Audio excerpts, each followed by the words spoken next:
afflictions win. Oscar has been given to so many people with diseases, it should wear a hospital gown. I mean, blind, deaf, ALS, cerebral palsy, Alzheimer's, amputee. There's nothing more automatic. Well, except if you're mentally challenged in some way. The whole thing is so Hollywood, a room full of know-nothings who call themselves the Academy, making everyone tremble before their judgment, even though their judgment is often terrible and fails the test of time. Maybe the hashtag should be Oscar's so wrong. Citizen Kane, It's a Wonderful Life, 12 Angry Men, Singing in the Rain, Dr. Strangelove, Raging Bull, Pulp Fiction, goes on and on. Not a single Best Picture among them. Brilliant, brave, groundbreaking, intellectually honest films constantly lose to much more forgettable, trifling sentiment. This year's Oscars may be over, but the controversy is far from finished. One of the biggest debates came from awards going to people many believe didn't truly deserve them. Bill Maher was among the most vocal critics, openly calling out Hollywood producers for prioritizing agendas over real talent.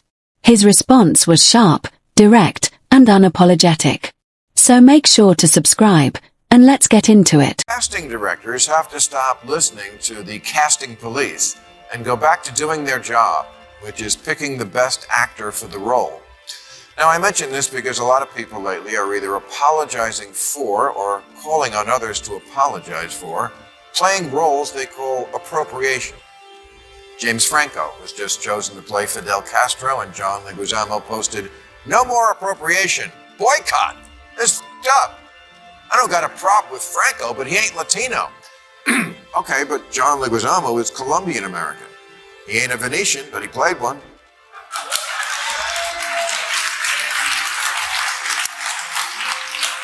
He ain't a French little person or an Italian plumber, but he played them too, because he's... John Leguizamo seems like an unlikely person to lecture others about cultural appropriation. Throughout his career, he's played a wide variety of roles, many outside his own background, and has been praised for that versatility. That's what acting is meant to be, stepping into different lives and making them believable. But now, the standards appear to shift depending on who's involved. What's celebrated as range in one case becomes problematic in another.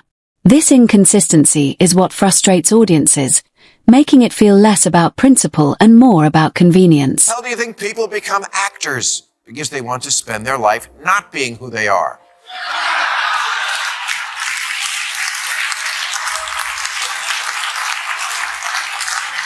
Appropriating sounds like an unforgivable sin until you remember that's what acting is. That's why acting jobs are called roles. Sean Penn won an Oscar for playing gay civil rights martyr Harvey Milk. At the time, it was considered a courageous act of solidarity for a straight male movie star to play a homosexual. Now it's the opposite. Eddie Redmayne played a transgender woman in The Danish Girl, but now calls that a mistake, because many people don't have a chair at the table. Well, actually, in movies now, they do.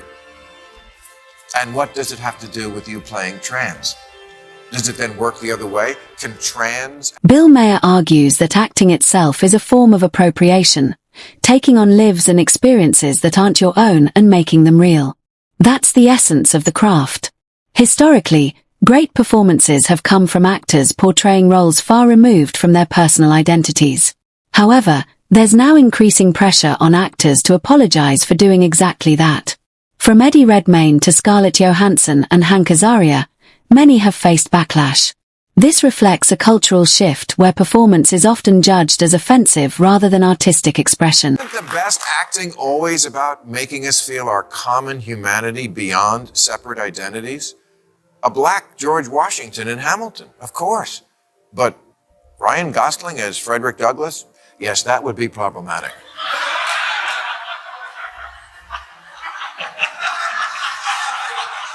Ditto Shia LaBeouf as Shaft.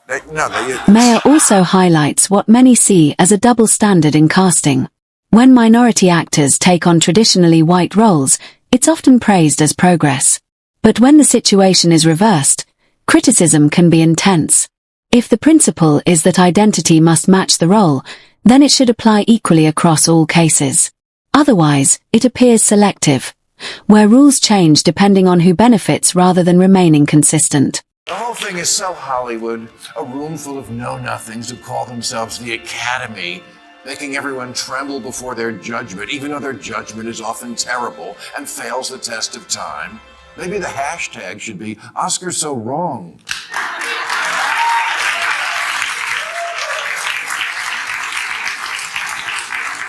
Citizen Kane, It's a Wonderful Life, 12 Angry Men, Singing in the Rain, Dr. Strangelove, Raging Bull, Pulp Fiction, goes on and on. Not a single Best Picture among them. Brilliant, brave, groundbreaking, intellectually honest films constantly lose to much more forgettable, trifling, sentimental stuff. Saving Private Ryan lost to Shakespeare in Love. Sunset Boulevard lost to All About Eve. Glory to Driving Miss Daisy, Gangs of New York to Chicago, Munich lost to Crash, Citizen Kane lost to How Green Was My Valley. At the core of this debate is a concern about declining quality in films. If casting decisions prioritize identity over skill, storytelling and performance can suffer. Many viewers point to recent releases from major studios as examples, criticizing weak scripts and forced casting choices. When talent becomes secondary, films can feel manufactured rather than inspired, leading to less memorable performances and declining audience interest. Go by merit and let the best actor win, which seems like what happened when Ana de Armas just got picked to play Marilyn Monroe, even though she's Cuban with an accent. Hey, maybe she should play Fidel Castro.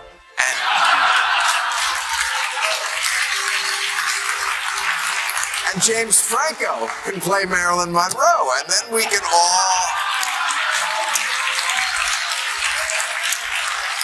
all stay in our lanes. Is that what diversity and inclusion look like now? Everybody's staying in their lane? Lawrence of Arabia was gay. Peter O'Toole wasn't. I can live with that. Because he was so cool, he almost made me. This raises a broader question about what the woke movement ultimately wants. On one side, it promotes diversity and inclusion. On the other, it strongly opposes cultural appropriation. These positions don't always align. For example, some projects with diverse casting are celebrated, while others face backlash for similar decisions. This inconsistency creates confusion, making the standards feel unclear and constantly shifting. Emma Stone caught hell for playing a Hawaiian, Jake Gyllenhaal for playing a Persian, Gal Gadot for wanting to play Cleopatra, Johnny Depp for playing an Indian, even though he's not an actual Comanche, and spoiler alert, he also doesn't really have scissor hands.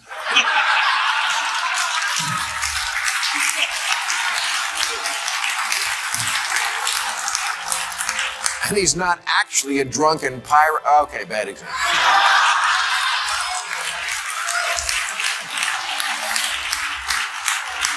Tom Hanks now says that if Philadelphia were made today, he wouldn't do it because the character was gay and he's not. Well, besides the fact that this would force all gay actors to reveal their sexuality, even if they didn't want to, great actors, which Tom is one, try hard to keep their private lives private so we don't think of their real lives when we see them in a movie that attempts to transport us into a different world. Could you really look at this actress now and not think of the trial? Should she only play bed-shitters? Acting also relies heavily on maintaining a separation between an actor's personal life and their on-screen persona. The magic of cinema depends on audiences believing in the character, not the individual behind it. When that illusion breaks, especially through constant public commentary or contradictions, it becomes harder for viewers to stay immersed.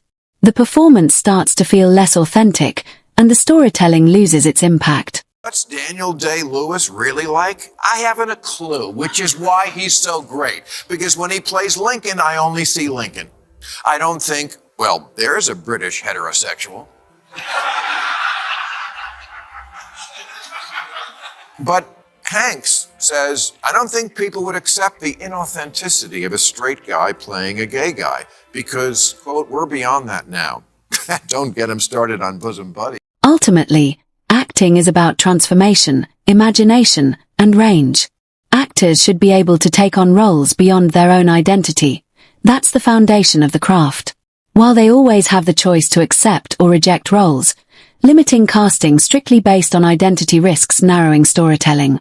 Instead of expanding perspectives, it restricts them, which goes against the very purpose of acting. Reds lost to Chariots of Fire. Shawshank Redemption lost to Forrest Gump. Some of the most iconic directors of all time. Hitchcock, Kubrick, Tarantino, Kurosawa, Bergman, Fellini, Rob Reiner have 0 wins for Best Director. The Oscars should give out a new award, the Kanye West I'ma Let You Finish Award.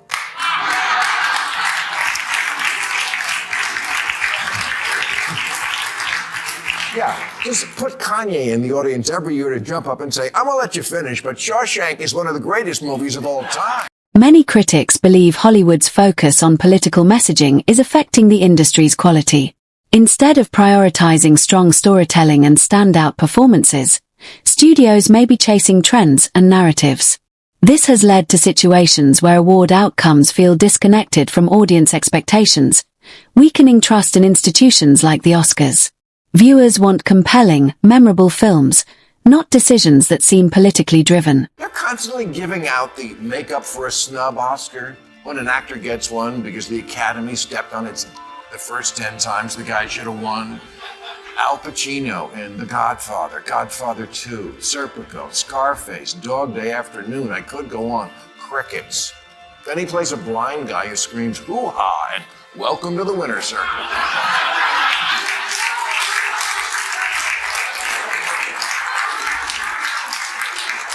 It's like honoring Michael Jordan for when he played baseball. There's also a growing perception that recognition in Hollywood is increasingly tied to cultural relevance rather than pure performance. Certain roles, especially those tied to identity, are seen as carrying built-in prestige. This shifts the conversation away from acting skill and toward optics. When audiences feel awards are influenced by these factors, it creates skepticism about what truly defines great acting. Oscar has been given to so many people with diseases, it should wear a hospital gown.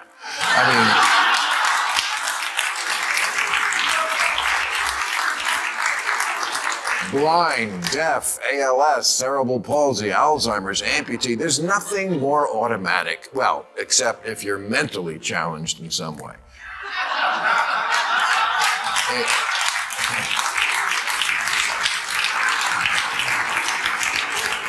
In Hollywood, never say the R word, but if you play it in a movie.